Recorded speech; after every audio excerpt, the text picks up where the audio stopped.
नमस्कार साथियों, मैं प्रवीण आप सभी का स्वागत करता हूं genius academic and competitive classes के इस ऑफिशियल यूट्यूब चैनल पर। आज की जो हमारी वीडियो होने वाली है रीजनिंग में, उसमें हम जानेंगे कोडिंग डिकोडिंग की जितनी भी बची हुई टाइप हैं उन सभी को मैं आज यहाँ पे क्लियर कर दूंगा। ठीक है, अगर इससे पहले की जो भी वीडियो है यानी कि रीजनिंग की जितनी भी कोडिंग डिकोडिंग में मैंने टाइप करा रखी हैं, अगर आपने उन वीडियो को नहीं देखा है तो आई बटन पर क्लिक करके आप उन सारी वीडियोस को देख सकते हैं, या फिर डिस्क्रिप्शन में मैंने उन सभी की लिंक दे रखी है, तो वहां से जाकर के आप उन सारी वीडियो को जरूर से देख लेना। ठीक है, तो आइए जो भी बची हुई टाइप है आज हम उन सभी को क्लियर कर देंगे, यानी आपका जो कोडिंग डिकोडिंग का जो चैप्टर है वो इसमें कवर हो जाएगा। ठीक है, तो जैसे कि मैं अगर बात करूं जो कोडिंग डिकोडिंग में जो कुछ बची हुई टाइप है, हर एक टाइप के मैं दो क्वेश्चन आपको यहाँ पे करा दूंगा, जिससे कि आपको चीजें क्लियर हो जाएंगी। तो जैसे कि मैं अगर बात करूँ जो कोडिंग डिकोडिंग में एक और जो टाइप होती है वो है आपकी वर्ड रिप्लेसमेंट। वर्ड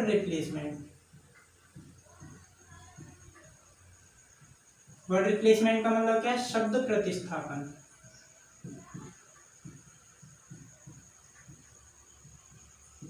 ठीक है, शब्द प्रतिस्थापन या वर्ड रिप्लेसमेंट से मतलब क्या होता है, यानी कि इन टाइप के क्वेश्चनों में क्या होता है कि आपको एक वर्ड के बदले में दूसरा वर्ड दे दिया जाता है।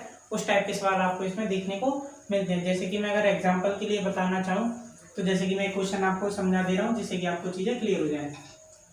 तो जैसे कि आपको अगर क्वेश्चन दे रखा हो, जैसे मान लीजिए आपको कहा है कि हरा का मतलब होता है,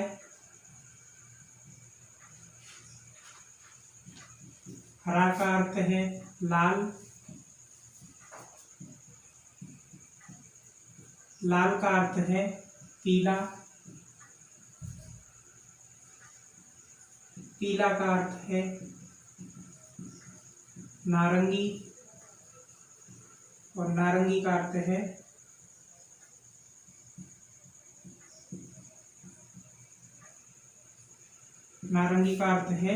काला। ठीक है, तो हमें पूछा जाएगा तो रक्त का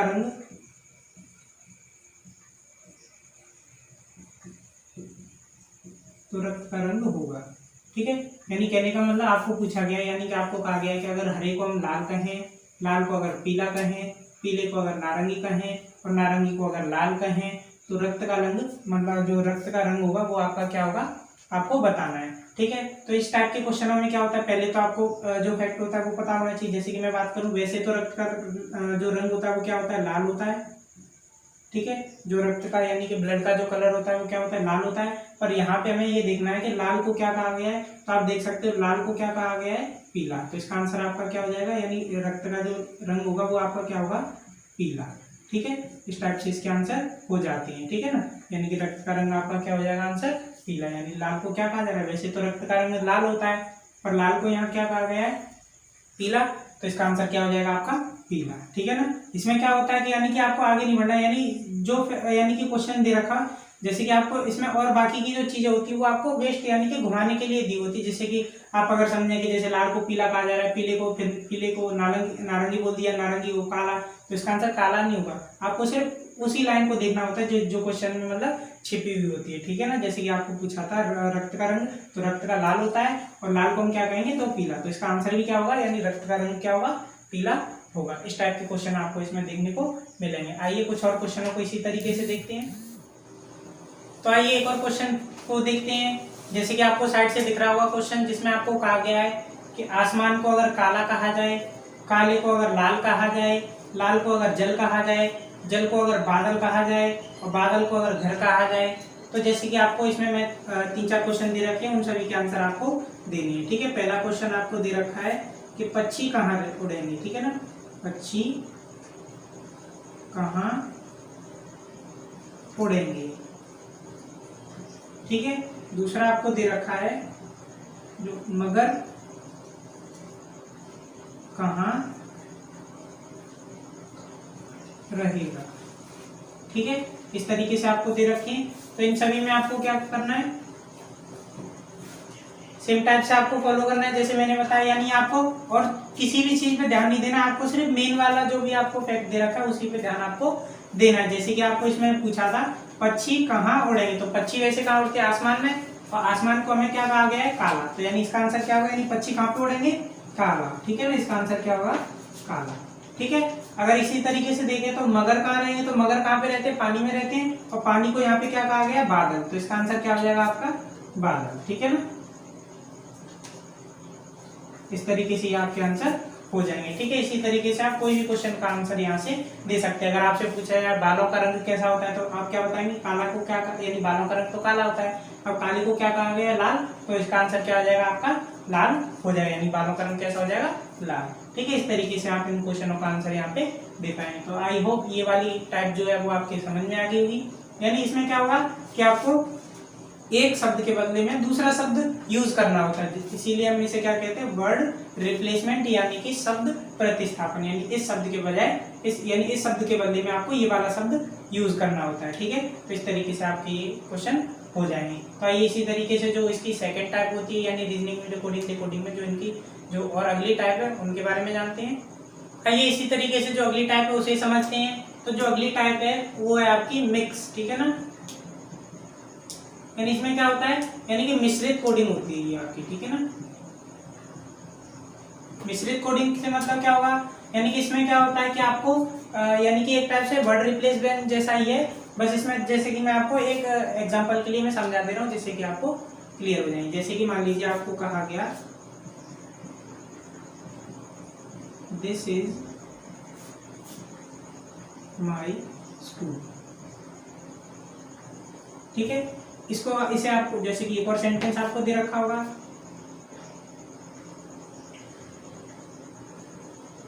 आई एम गोइंग टू स्कूल। ठीक है, इन दोनों के कोड आपको दे रखे हैं। जैसे कि मान लीजिए इसका कोड आपको दे रखा है 1 5 6। ठीक है, इसी तरीके से इसका कोड आपको दे रखा है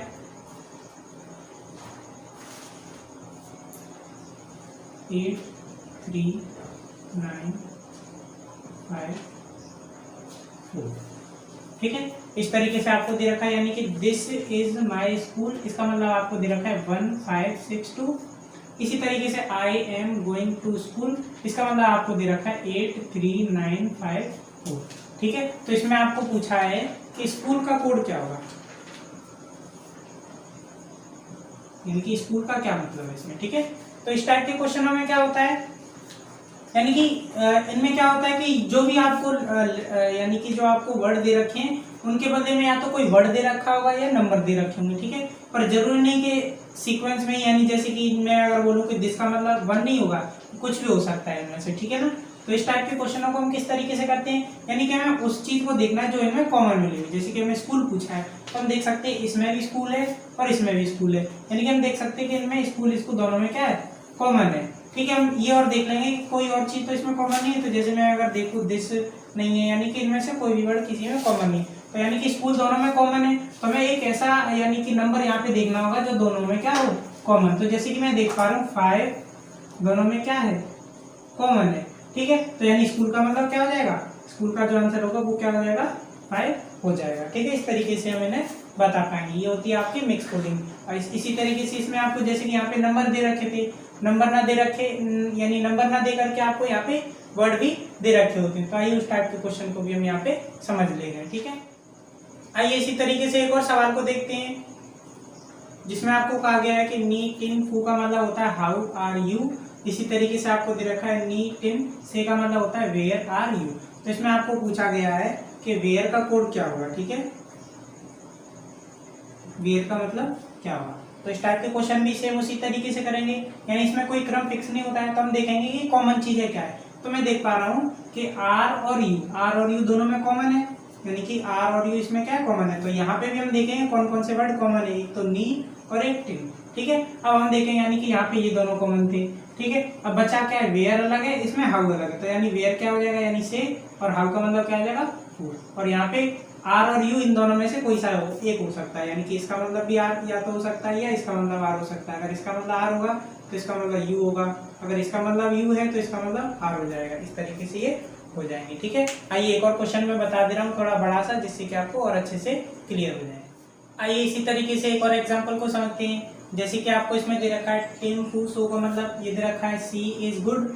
इसी तरीके से रिम टिम सो का मतलब आपको दे रखा है ही इज बैड। ऐसे रिम से टिम का मतलब आपको दे रखा है गुड एंड बैड। इसमें आपको पूछा है इसका मतलब पूछा है और बैड का मतलब आपको इसमें पूछा है। तो उसी तरीके से हम करेंगे जैसे कि आपको पूछा था इज, तो इज यहाँ पे देखेंगे कि किस किस में कॉमन है। तो आप देख सकते हो इज इन दोनों में कॉमन है। हमें साथ साथ ये भी देखना है कि कोई और चीज तो कॉमन नहीं है। तो मैं देख पा रहा था यहाँ पे इज इसमें भी कॉमन है और इसमें भी कॉमन है। ठीक है, तो ऐसे ही करके हमें इन दोनों सेंटेंस में देखना है कि क्या चीज कॉमन है। तो जैसे कि आप देख पा रहे हो क्या चीज कॉमन है, सो। ठीक है, तो यानी इसका मतलब क्या हो गया, सो। इसी तरीके से मैं अगर बात करूं दूसरा आपको पूछा है बेड, तो मैं देखूंगा बेड किस किस में कॉमन है। तो मैं देख सकता हूँ बेड इसमें भी कॉमन है और बेड इसमें भी कॉमन है। साथ ही साथ ये भी देखना है कि कोई और चीज तो कॉमन नहीं है। तो जैसे मैं देख पा रहा हूँ और कोई चीज कॉमन नहीं है, तो यानी बेड इसमें कॉमन निकला। तो यहाँ पे भी इन दोनों सेंटेंस में देखेंगे कि इन दोनों में क्या क्या चीज कॉमन है। तो मैं देख पा रहा था कि क्या चीज कॉमन मिल गई हमें, रिम। तो इसका आंसर क्या हो जाएगा आपका, रिम हो जाएगा। ठीक है, इसी तरीके से मान लीजिए कोई और भी चीज पूछ ले, जैसे कि आपको पूछ ले इसमें कि जैसे कि आपको पूछ ले कि गुड का मतलब क्या होगा, यानी कि जैसे मैं अगर अलग से क्वेश्चन और बना दे रहा हूँ, जैसे कि गुड का मतलब क्या होगा। ठीक है, तो गुड का मतलब क्या होगा, तो जैसे कि आप देख सकते हो गुड किन दोनों में कॉमन मिल रहा है। तो मैं देख पा रहा हूँ गुड एक तो इसमें भी कॉमन है और गुड इसमें भी कॉमन है। तो ऐसे करके मुझे देखना है कि इन दोनों में कौन सी चीज कॉमन है। तो मैं देख पा रहा हूँ टिम और टिम इन दोनों में कॉमन मिल गया। तो यानी कि गुड का आंसर क्या हो जाएगा, टिम। इस तरीके से आप किसी भी क्वेश्चन का आंसर दे पाएंगे। अब जैसे कि बाकी के भी पूछ लिए, जैसे सी का मतलब क्या होगा, तो ये दोनों तो यूज हो चुके हैं, बचा क्या, सी के लिए क्या हो जाएगा फू, ऐसे ही के लिए क्या हो जाएगा टिम और एंड के लिए क्या हो जाएगा सी। तो इस तरीके से आप इन क्वेश्चनों के भी आंसर दे सकते थे। तो आई होप ये वाली चीज आपको यानी कि इस टाइप के क्वेश्चन आप कर पाएंगे। अब आइए अब जो नेक्स्ट लास्ट टाइप बची है उसके बारे में भी देखते हैं। तो आइए अगली जो लास्ट टाइप बची है उसके बारे में भी जानते हैं। तो जैसे कि इस टाइप के क्वेश्चनों में क्या होता है आपको, यानी कि ये वाली जो टाइप है इसका नाम होता है आपका नंबर कोडिंग। ठीक है ना, नंबर कोडिंग यानी कि संख्या कोडिंग। ठीक है, तो संख्या कोडिंग में यानी कि अलग अलग टाइप के क्वेश्चन बन जाते हैं। जैसे कि एग्जांपल के लिए मैं आप जैसे एक बता दूं, जैसे कि आपको दे रखा है कैट का मतलब आपको दे रखा है 24, ऐसी सेट का मतलब आपको दे रखा है 24। तो आपको सी का मतलब पता करना है, सी का मतलब क्या होगा।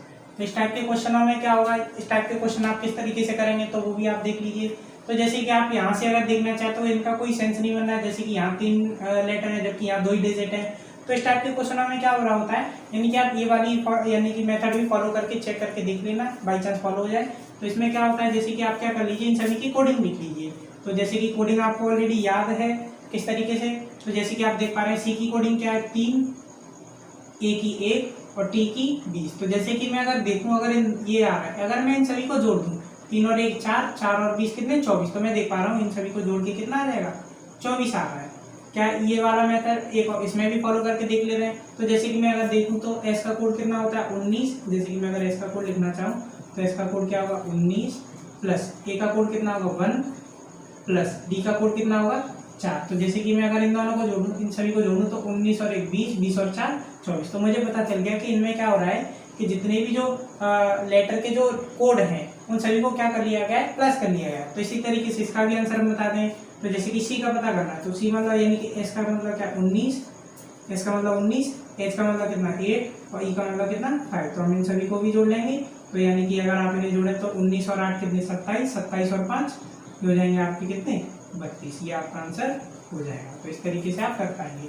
ठीक है, इसी तरीके से ये जोड़ रहा है, बाई चांस घटा भी सकते हैं। ठीक है, गुणा करके भी आपको दे दिया जाता है। जैसे कि मान लीजिए आपको यानी कि इन सभी का 24 ना दे करके इन सभी का गुणा कर दिया जाता है। जैसे कि 3 × 3 और 20 दिया 60, यानी यहाँ पे अगर 60 दे दे तो इस तरीके के क्वेश्चनों में क्या होता है, या तो जो भी कोड होंगे उन्हें जोड़ लिया जाएगा या फिर उन्हें घटा दिया जाएगा या फिर उनका क्या कर दिया जाएगा, गुणा कर दिया जाएगा। ठीक है, इस तरीके से इस टाइप के क्वेश्चन आपको देखने मिल सकते हैं। तो इस तरीके से आपने देखा कि यहाँ पे आपकी कोडिंग डिकोडिंग की सारी टाइप यहाँ पे खत्म होती है।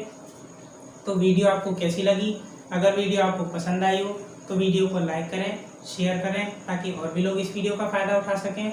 साथ ही साथ यदि आप इस वीडियो को पहली बार देख रहे हैं तो हमारे चैनल को सब्सक्राइब करें, बेल आइकन को प्रेस करें ताकि हमारे चैनल पर और भी जो भी नई वीडियो आती है उनकी नोटिफिकेशन आपको सबसे पहले मिल जाए। साथ ही साथ आप हमारे फेसबुक पेज को भी फॉलो कर सकते हैं और टेलीग्राम चैनल से भी जुड़ सकते हैं, जिनकी लिंक मैंने डिस्क्रिप्शन में दे रखी है। ठीक है ना। और यदि आपने कोडिंग डिकोडिंग की जितनी भी मैंने पहले टाइप करा दी है, अगर आपने उन वीडियोज़ को नहीं देखा है तो आप आई बटन पर क्लिक करके उन वीडियो को देख लीजिए, या आपको एंड स्क्रीन पे वो सारी वीडियो आपको दिख रही होंगी, तो किसी भी वीडियो पर क्लिक करके आप उन सारी वीडियो को देख सकते हैं। या अगर आपको रीजनिंग की सारी वीडियो देखनी है तो राइट साइड में नीचे आपकी एक प्ले लिस्ट आ रही होगी, उस पर क्लिक करके आप उन सारी वीडियो को देख सकते हैं। तो मिलते हैं हम नेक्स्ट वीडियो में, तब तक के लिए goodbye, take care, thanks for watching.